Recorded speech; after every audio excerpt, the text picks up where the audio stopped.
একটি অন্তর্বর্তীকালীন সরকার দায়িত্ব পালন করেছে ১.৫ বছর এবং এই ১.৫ বছরে কর্মকর্তাদের মধ্যে পরিবর্তন এসছে, নতুন করে টিকার কোনো অর্ডার দেয়া হয়নি এবং আমাদের যারা স্বাস্থ্যকর্মী আছেন, যারা টিকা পরিবহন করেন, তারা গত ৯ মাস ধরে কোনো বেতন পায়নি। মাননীয় স্পিকার, আমার উত্থাপনীয় বিষয় হাম বা মিজলসের টিকা।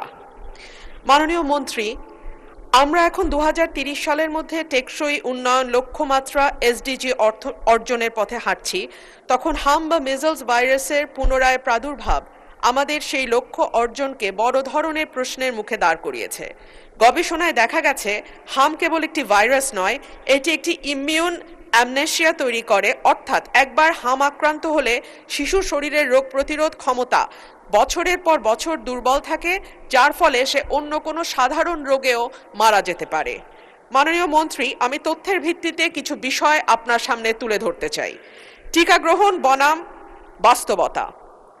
বিশ্ব স্বাস্থ্য সংস্থা হুয়ের মতে একটি জনপদে হামের মহামারী রুখতে হলে ৯৫% বেশি শিশুকে ২ ডোজ MR টিকা দিতে হয়।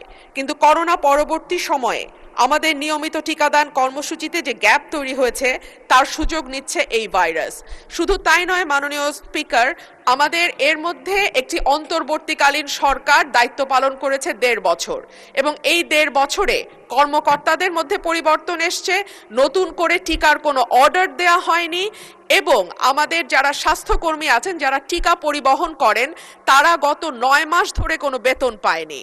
দেখা গেছে আমাদের প্রায় ৩৫টি জেলাতে ৪৫% স্বাস্থ্যকর্মীর বা টিকাদান কর্মসূচিতে যারা যুক্ত, এরকম কোনো কর্মীর নিয়োগ বা তাদের অভাব আছে।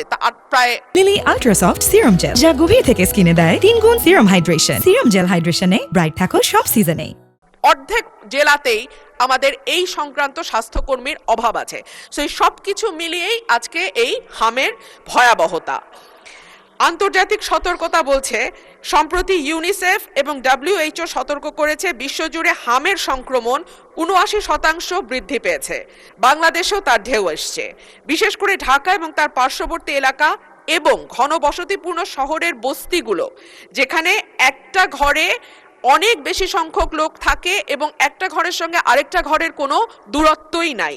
সেই জায়গাগুলো এখন হামের হটস্পটে পরিণত হয়েছে। স্বাস্থ্যমন্ত্রী মহোদয়কে আমি অনুরোধ করব যে তিনি সরাসরি মাঠ পর্যায়ের প্রকৃত চিত্র এবং টিকার মজুদ ও বিতরণের পরিসংখ্যান এই মহান সংসদে পেশ করবেন। ধন্যবাদ মাননীয় স্পিকার।